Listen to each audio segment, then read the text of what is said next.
Hello, everybody. Hi, thank you for tuning in. I'm Jason Shire, and I'm a production designer working in the animation industry. I have a few questions that have been coming in a lot from students regarding visual development portfolios. And I just wanted to talk a little bit to that point and cover a little bit of the topics in terms of what we're looking for when we're looking at a portfolio for visual development. So, in some of my talks and lectures, I always speak to the idea that visual development itself is encompassing all aspects of a production. And that's everything from a small, desktop prop to the world that we're actually in and encompassing. And I think that it's extremely important to focus on style, about design, and also surfacing and packaging up these elements and these locations in a way that's clear and concise and that is easily translatable to a vendor studio or to the downstream production pipeline in whatever studio you're working in, i.e., Disney or DreamWorks or Warner Brothers. And everybody nowadays has seemed to lean towards the trend of outsourcing.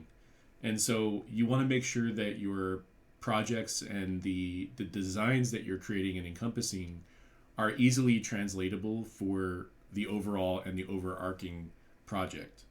And so that also entails your sense of design and also a style guide to make sure that as you create, you're creating elements that are actually created for the show. And so if you're working on a good example is like Kung Fu Panda, that has a very specific art style. But if I'm working on Transformers 1, that style is extremely different from Kung Fu Panda.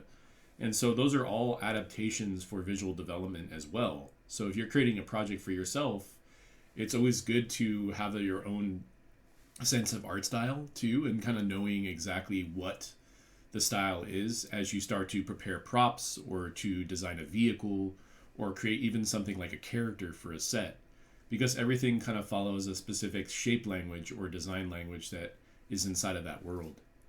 And I also think it's extremely important to have those communications very early on if you're on a show with your director and also with your production designer or art director to be able to cater your work to be very specific to the details of the story.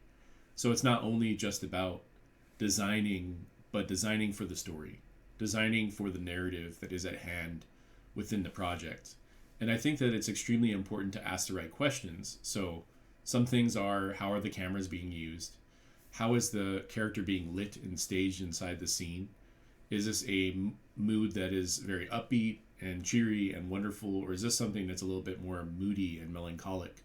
So those are things that you have to be prepared to ask. A lot of times the script will paint that picture for you in words, but you have to be able to translate that into a visual narrative that's useful for your project. And I think it's extremely time consuming if you don't ask the right questions. You're going to have to go back in this loop and wait for feedback. So be prepared when you're creating these portfolios. So for example, one of my favorite books of all time is The Skillful Huntsman. It was published by Design Studio Press many years ago, but still kind of the industry standard, in my opinion, for how to make a portfolio. And I always say this to students, if you want to do something where you're working on world building, think about the characters first, designing and identifying what these characters are, and then building the world around the characters. And I think that's extremely important. It's very useful knowledge when you're designing, to be very clear and concise about what kind of characters we're trying to design. And those things are one, where are we doing extremely stylized? Is this something like Arcane, where it's a little bit more painterly? Is it more stylized? Is this something more realistic? Like if you're looking at the movie Coco, it's stylized, but it's also very realistic in the way it's being surfaced and in the way it's being textured. Even Transformers 1, we had this sense of stylized realism where things at first glance sort of appeared to be a bit more high fidelity, high frequency detail, but as you look closer, it's illustrative, it's painterly.